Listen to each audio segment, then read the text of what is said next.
The United States Senate has launched what officials describe as the most comprehensive oversight investigation into a presidential administration in recent memory, with multiple committees now examining whether cabinet members have complied with constitutional obligations, federal ethics laws, and congressional document demands. This development represents a significant escalation in the ongoing tension between the legislative branch and the executive branch, a struggle that sits at the very foundation of American democratic governance. The investigation, spanning several Senate committees with jurisdiction over different aspects of executive operations, reflects a constitutional check that dates back to the founding era, when the framers deliberately constructed a system of mutual surveillance designed to prevent any single branch from accumulating too much power. What makes this moment particularly noteworthy is not merely the scope of the inquiry, but the way it exposes fundamental questions about how accountable presidential appointees must be to the American people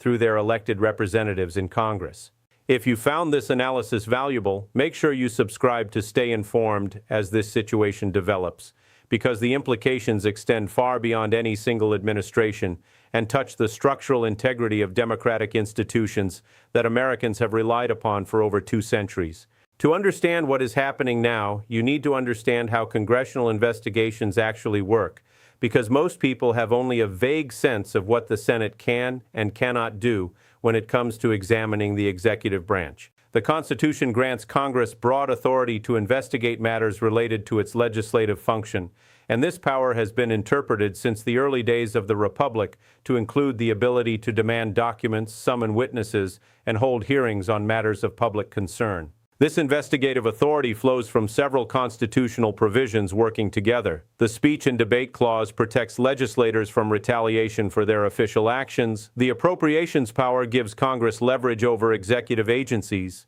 and the impeachment power establishes the ultimate accountability mechanism for the highest officials in government. When a Senate committee issues a subpoena for documents or testimony, it is exercising a power that courts have repeatedly recognized as essential to the legislative function. And while presidents have occasionally pushed back against these demands, the general principle that Congress can investigate the executive branch has been firmly established through decades of legal battles and historical practice. The subpoena power is not unlimited, however, and there are genuine constitutional questions about the scope of congressional authority, particularly when investigations appear to target officials for political purposes rather than legitimate legislative concerns. Understanding this balance between oversight and obstruction is essential to evaluating whether the current Senate investigation represents a proper exercise of constitutional authority or something more problematic. Several specific cabinet members have become central figures in the Senate's ongoing inquiries, and their situations illustrate both the scope and the complexity of what Congress is examining.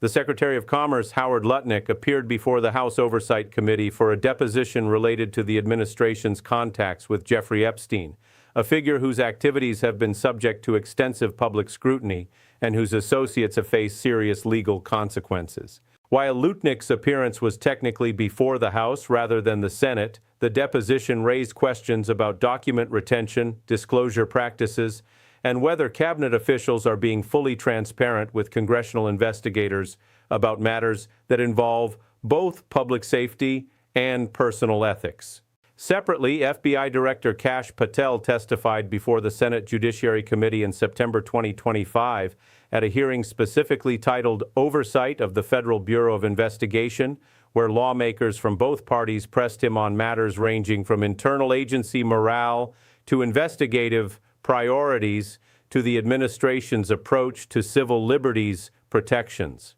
These hearings represent the visible tip of a much larger iceberg of congressional activity that includes document requests, staff-level interviews, and preparatory work that happens far from television cameras, but shapes what questions get asked when officials finally appear for formal testimony. The broader context for these investigations involves a pattern of concerns that have been raised by Democratic senators and other oversight advocates since the administration took office in January 2025. Senators including Elizabeth Warren, Richard Blumenthal, and others wrote to the administration about the diversion of federal law enforcement resources away from white-collar crime investigations toward immigration enforcement, arguing that this reallocation could have serious consequences for financial fraud, corporate accountability, and public safety. The Department of Justice, under Attorney General Pam Bondi, closed more than 23,000 criminal cases in the first 6 months of the administration, a statistic reported by ProPublica that raised questions about whether prosecutorial priorities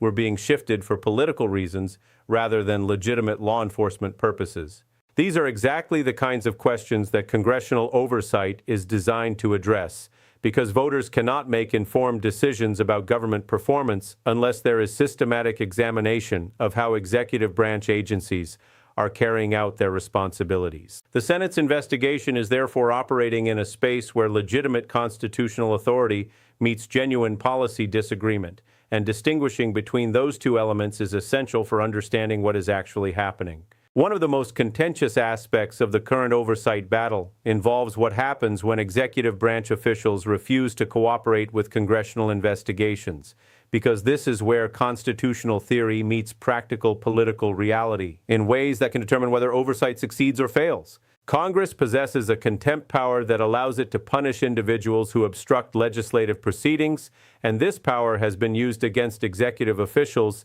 in several high-profile disputes over the past several decades. However, prosecuting contempt charges requires cooperation from the executive branch itself, creating a potential deadlock when a president refuses to refer obstruction cases for prosecution. The courts can also become involved, with judges being asked to rule on whether specific document requests or testimony demands fall within legitimate congressional authority or exceed constitutional boundaries. These legal battles can drag on for years, and by the time they are resolved, the political circumstances that prompted the original investigation may have changed dramatically. The current Senate investigation appears to be navigating these complexities by combining formal subpoenas with informal negotiations, strategic leaks designed to put pressure on reluctant witnesses, and public hearings that force officials to answer questions on the record, even when they might prefer to avoid the spotlight. The historical precedent for intense congressional oversight of presidential administrations is rich and instructive, and it shows that what we are witnessing today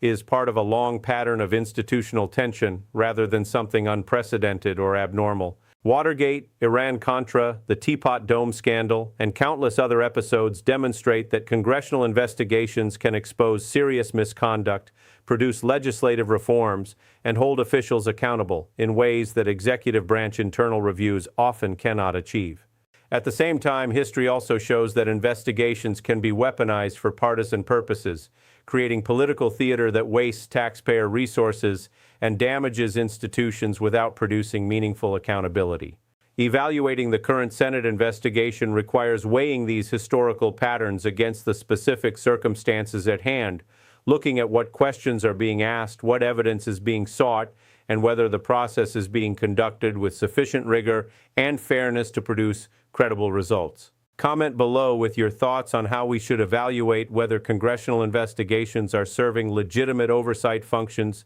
versus becoming partisan exercises in political combat. What makes the current moment particularly significant is the context of cabinet stability and turnover that has characterized this administration in ways that have drawn attention from oversight advocates and governance scholars alike. According to Ballotpedia, as of April 2026, the Senate had confirmed 23 cabinet members during this administration, but 2 had been removed and 1 had resigned, suggesting either unusually high turnover or underlying tensions within the executive branch that are worth examining. When cabinet secretaries leave or are forced out at higher rates than historical norms, it raises questions about whether appointees are receiving adequate support, whether they are being properly vetted before confirmation, and whether the administration is managing its executive branch effectively. These questions are not inherently partisan because good governance requires that cabinet secretaries be qualified, confirmed properly, and able to carry out their statutory responsibilities without constant turnover and disruption.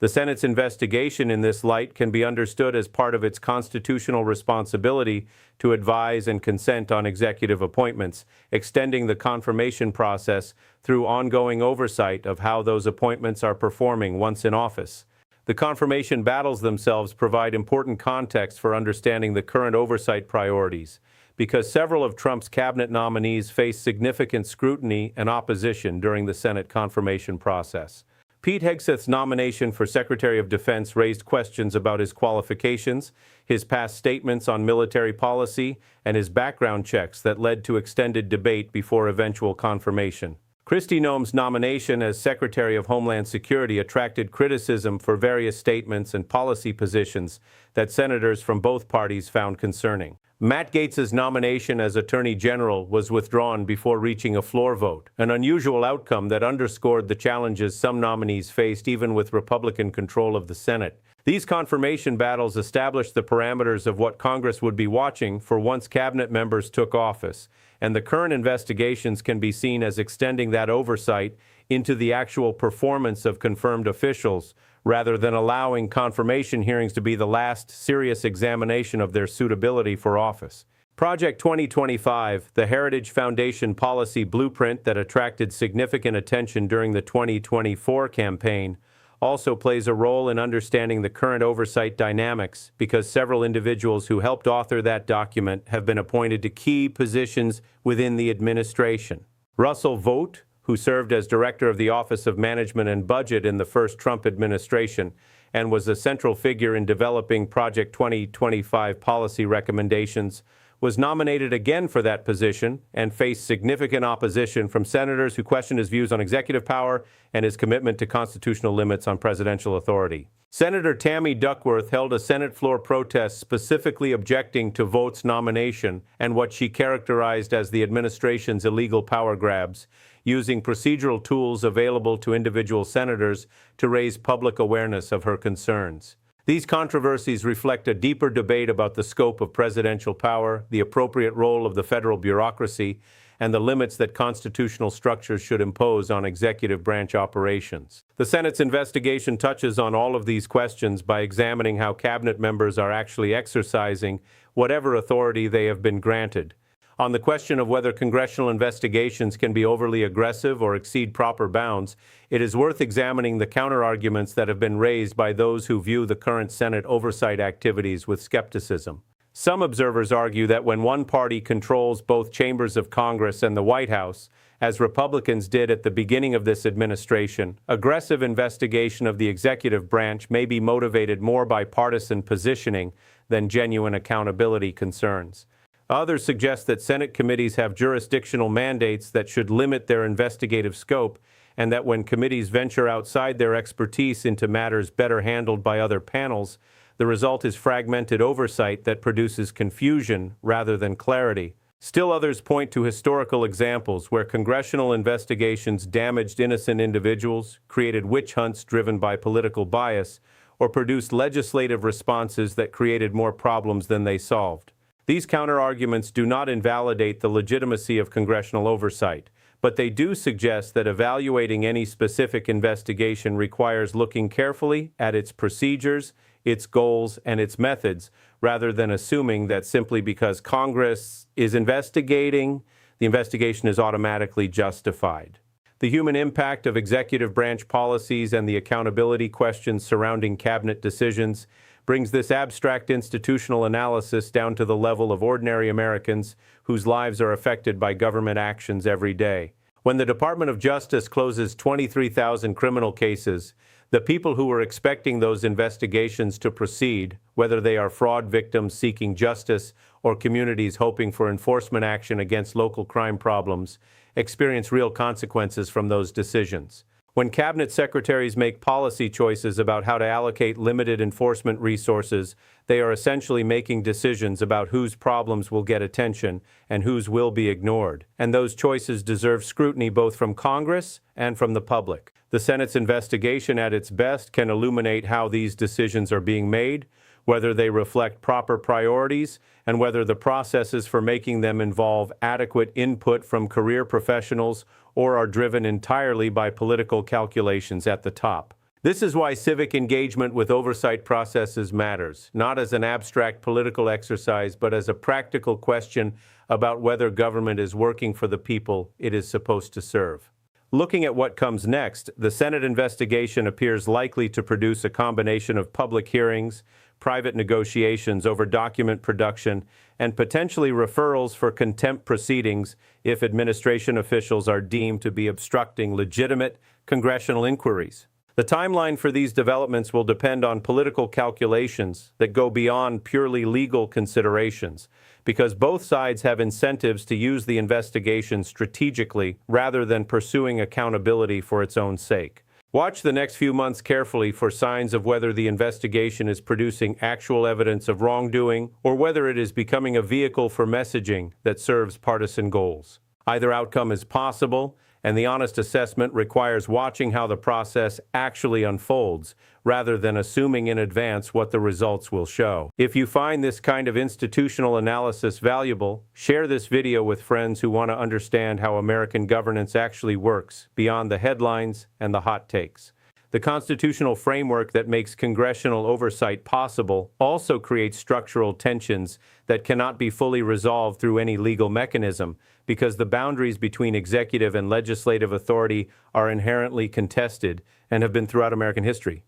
Presidents from both parties have claimed that certain congressional inquiries exceed proper legislative authority, and Congress from both parties has pushed back against those claims when they have been in the minority. The current situation fits this historical pattern, with debates about subpoena enforcement, document production, and witness availability reflecting fundamental questions about how power should be balanced in a system designed to prevent tyranny through mutual checks. Understanding this context helps explain why resolution of current disputes is rarely quick or clean, and why the outcome of any particular investigation depends on political circumstances as much as legal principles. The broader significance of what the Senate is doing extends beyond the immediate questions about specific cabinet members and into the realm of institutional preservation, because the strength of congressional oversight determines whether the executive branch can operate with effective accountability or whether it can accumulate power with insufficient scrutiny.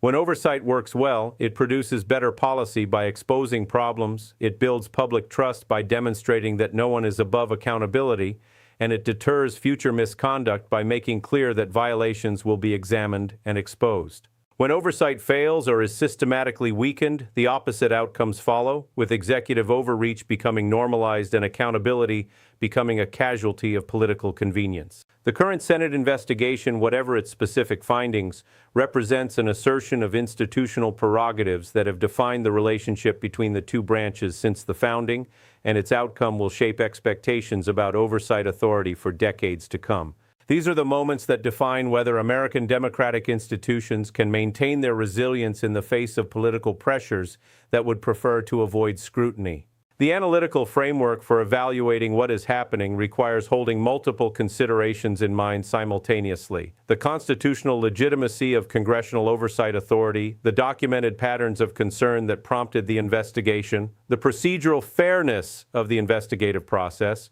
the quality and credibility of evidence being produced, and the broader implications for democratic governance that extend beyond any single political dispute. This is not simple, and anyone telling you that the answer is obvious either does not understand the complexity or is trying to sell you a simple narrative that fits their political preferences. Engaging seriously with these questions, demanding evidence before drawing conclusions, and maintaining open-minded evaluation as new information emerges are habits that serve citizens well in a democracy that depends on informed public judgment to sustain its institutional vitality. As this situation continues to develop, the Senate's investigation will produce additional hearings, document releases, and public statements that will either confirm or complicate the concerns that prompted the inquiry in the first place. Your engagement with this process matters because democratic accountability depends on citizens who care about how government functions and who hold their representatives responsible for how they use the authority voters have entrusted to them.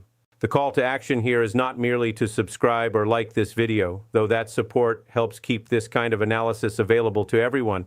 but to commit to following these institutional developments with the seriousness they deserve. American democracy has weathered many challenges to its institutional integrity, and the current moment is another test of whether the system can maintain accountability while respecting the legitimate prerogatives of different branches of government. Staying informed, thinking carefully, and engaging constructively are the tools ordinary citizens have to contribute to that outcome. Thank you for taking the time to understand these complex questions, and I look forward to continuing this analysis as events unfold.